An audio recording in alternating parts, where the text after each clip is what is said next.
உங்களை ஐயா கூப்பிடுறாங்க.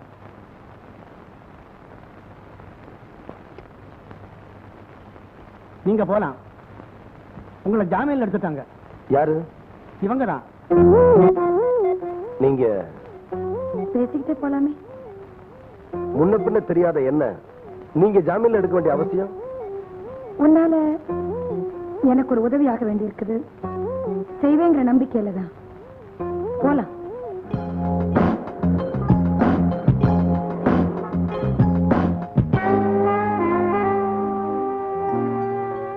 வா சங்கர்.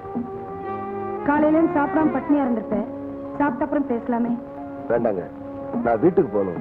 எங்க அம்மா எனக்காக கவலையா காத்துக்கிட்டு இருப்பாங்க. ஆமாமா, தினம் உங்க அம்மா ராத்திரி 2 மணி வரைக்கும் கண்டு முடிக்கிறாங்க இல்ல?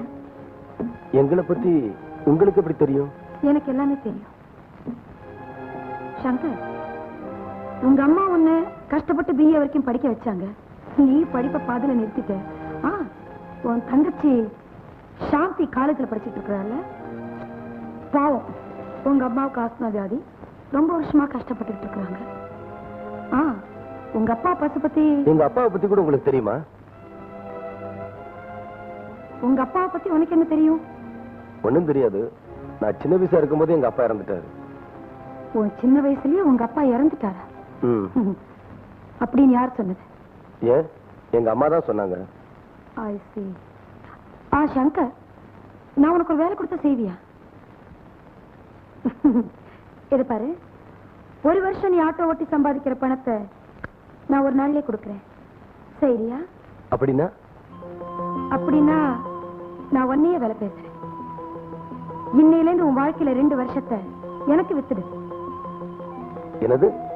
என் வாழ்க்கையை உங்களுக்கு விக்கிறதா? என்ன சொல்றீங்க? வீணான கற்பனைகளுக்கு சங்கர் தயவு செஞ்சு உன் மனசுல இடம் கொடுக்காத. இன்னையில இருந்து நீ எனக்காக வேலை செய்யணும்.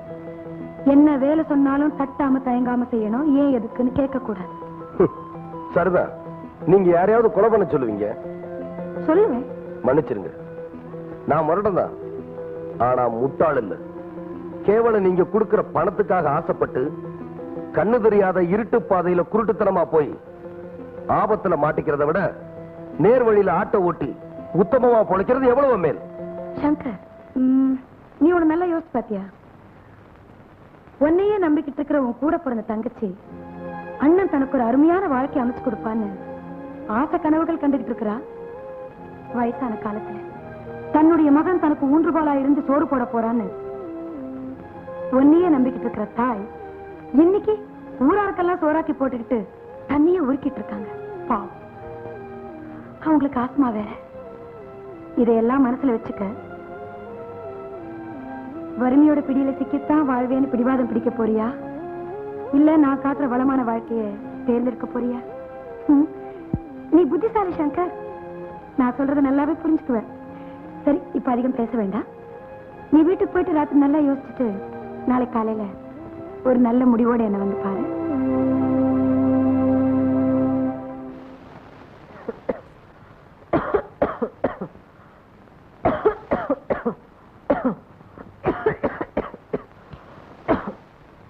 வந்துட்டியாப்பா?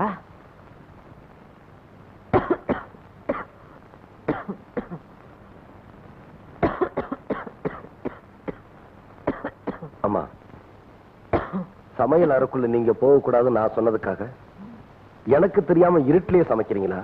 அதெல்லாம் ஒண்ணு இல்லப்பா. ஏன் இவ்வளவு நேரம் ஆச்சு? நான் ஒருத்தரை பார்க்க போயிருந்தேன், அதான் நேரம் ஆயிடுச்சு.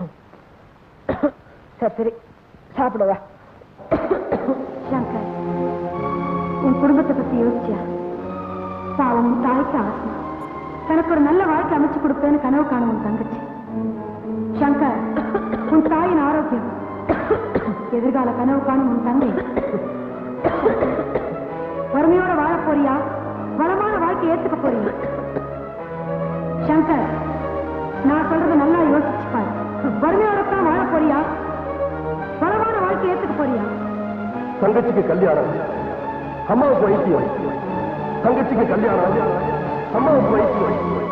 தங்கச்சிக்கு கல்யாணம், அம்மாவுக்கு வைத்தியம்.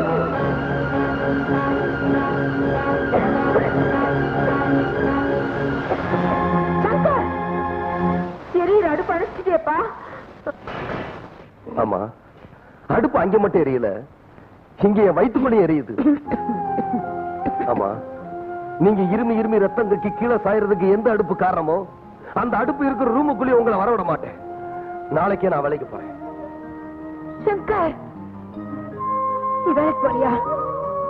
அப்போ உன் படிப்பு? ஆமா, என்ன மாதிரி ஏழைங்களுக்கு படிப்பே கூடாதுமா. நான் படிச்சு பட்டம் வாங்கி உத்தியோகம் போறதுக்குள்ள நீங்க என்ன விட்டு போயிருவீங்க. தங்கச்சிக்கு வரதட்சணை கொடுக்க நான் காசு வைக்கிறதுக்குள்ள அதுக்கு விரக்தி வந்து வாழ்க்கையை முடிச்சுக்கும். இப்ப எனக்கு வேண்டியது பணம், பணம்.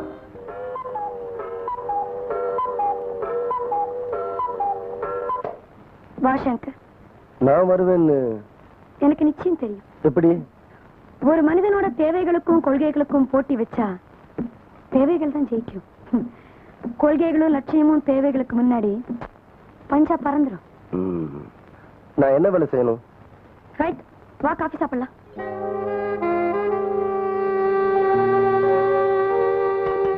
காஃபி இருக்கட்டும், என்ன விஷயம்? முதல்ல நீ ஒண்ணு கத்துக்க சங்கர். என்கிட்ட எப்பவும் நீ எந்த கேள்வியும் கேட்க கூடாது. சரி. உனக்கு கூடலூர் எஸ்டேட் பெரியதுரைய தெரியுமா? தெரியாது.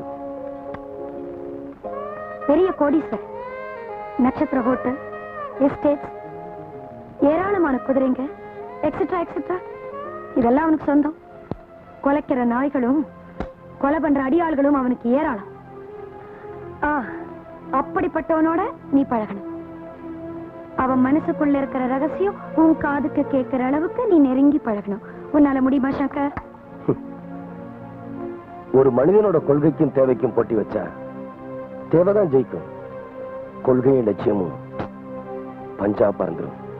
அதனால முடியாத நான் சொல்ல முடியும். ஆமா, இப்ப அந்த பெரியதுரை எங்க இருக்கா? அவனுக்கு சொந்தமான கூடலூர் எஸ்டேட்ல தங்கி இருக்கான். இந்த ஃபைலை படிச்சு பார்த்தேன்னா பெரியதுரையை பத்தின எல்லா விவரமும் உனக்கே தெரியும். அவன் விஷயத்துல ரொம்ப ஜாகிரதையா இருக்கணும் சங்கர். அவன் நிழல் பட்டா கூட போதும், விஷ பாம்பு கூட செத்து போயிடும். சரி, எப்ப புறப்படுற? என் தங்கச்சியோட கல்யாண விஷயமா வேலை இருக்கு, அதை முடிச்சிட்டு நாளைக்கு புறப்படுறேன். இதுல 5000 ரூபாய் பணம் இருக்கு. ஆமா ஆமா, இன்னும் ஒரு வாரத்துக்குள்ள உங்க வியாதி குணமாக போகுது. இன்னும் ஒரே மாசத்துக்குள்ள தங்கச்சி கல்யாணம் ஆக போகுது. எப்படிப்பா? எனக்கு வேலை கிடைச்சிருச்சுமா. இந்தாங்க 5000 ரூபாய் அட்வான்ஸ். இவ்வளவு பணம் அட்வான்ஸா கொடுக்கிற முதலாளி யாருப்பா? கொடுக்கறதுக்கு மேல லாபம் வரும்னு தெரிஞ்சுதான் எல்லா முதலாளியுமே கொடுக்கறாங்க. ஆமா, நாளைக்கு நான் வெளியூருக்கு போறேன். எந்த ஊருக்கு? கூடலூர் எஸ்டேட்டுக்கு. கூடலூர் எஸ்டேட்டுக்கா? வேண்டாப்பா, நீ அங்க போக கூடாது. நீ போகவே கூடாது. ஏமா, ஏன் போக கூடாது? எங்க போறது நான் விரும்பல. அதுக்கான காரணத்தை தெரிஞ்சுக்க நான் விரும்புறேன். நீங்க சொல்லித்தான் ஆகணும். எங்க போனா உன் உயிருக்கே ஆபத்து ஏற்படும்பா. எதனாலமா? நீ இன்னாரோட புள்ளன்னு தெரிஞ்சா உங்க அப்பாவை கொன்ன மாதிரி உன்னையும் கொன்னுடுவாங்க.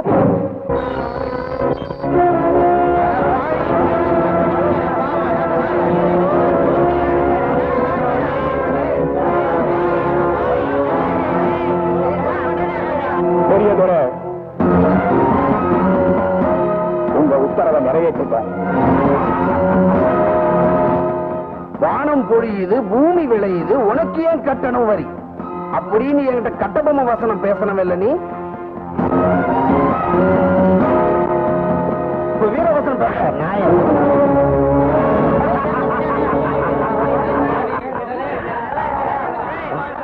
பெரியதோட இந்த பாவம் கூட சும்மா விடாது. எல்லாரும் நல்லா கவனிங்க. இந்த வருஷம் எனக்கு சேர வேண்டிய நெல்லும் வரி பணமும் நாளைக்கு சாயந்தரம் 6 மணிக்குள்ள வந்து சேரணும். அப்படி சேரல, கூடலூர் மண்ணுல என் குதிரைங்க உங்க ரத்தத்தால கோலம் போடும். என்ன பயமுறுத்துறீங்களா? நீங்க ஆண்டு அறுத்து போடுங்க, நாங்க மாண்டு மறுபடியும் எடுத்தவங்க. சிலரை சில நாளைக்கு ஏமாத்தலாம், ஆனா பலரை பல நாள் ஏமாத்தவே முடியாது. உங்க பரம்பரை எங்க பாட்டன் காலத்துல நோட்டு எழுதி வாங்கி அது உங்க பெட்டகத்துல பூட்டி வச்சு எங்களை கொத்தடிமைகள் ஆக்கி எங்க ரத்தத்தை உறிஞ்சு குடிக்கிறீங்களே, அந்த காட்டு மிராண்டி தர்பாருக்கு கல்லறை கட்ட காலம் நெருங்கிடுச்சு. பெரியவரே, இப்ப நான் சொல்றேன், நீங்க நல்லா கேட்டுக்கங்க. உங்க கொத்தரிமை சாசனத்தை எல்லாம் கொடுத்து சாம்பராக்கிட்டு எங்க பூர்வீக பூமியை உடனே எங்க கிட்ட ஒப்படைக்கணும். அப்படி செய்யல, இந்த கூடலூர் மண்ணுல காயப்பைங்க விடாது, கம்புகளும் கட்சிகளும் தான் விடும். புரட்சியை விதைப்போம், போராட்டத்தை அறுவடை செய்வோம். இதெல்லாம் சாதாரண சொல்லல, இதோ இந்த ஏழை எளிய மக்களுக்காக உயிரை தேவங்க மேலே வேலு வீரசிங்கம் அவர் ரத்தத்தில் ஆணையிட்ட சொல்ற, இது சத்தியம்.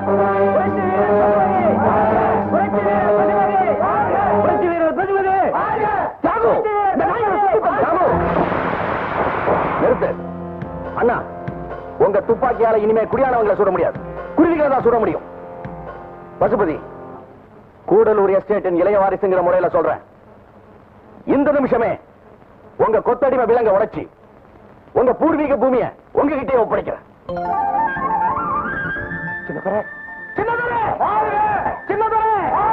சின்னதர, நீ என் கூட பிறந்தவன்.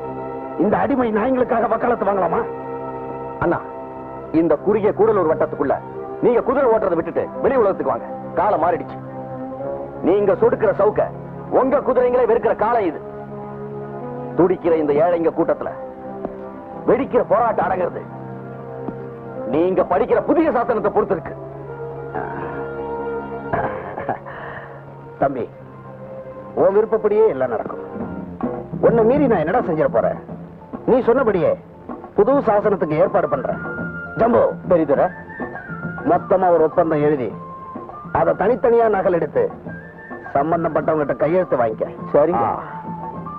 பசுபதி ஐயா, இப்ப உனக்கு திருப்தி தானே? பெரியதுரை, நீங்களும் மாறிட்டீங்களா? பெரியதுரை, பெரியதுரை, என்னடா இது எல்லாத்துக்கும் வாழ்கன்னு சொல்றீங்க? இந்த பாடியை பேக் பண்ணு. தியாகு, அவ்வளவுதான் காட்ட முடியும், அதுக்கு மேல காட்ட முடியாது. மத்த கம்பெனிகள் காட்டலாம், ஆனா எங்க கம்பெனி காட்டாது.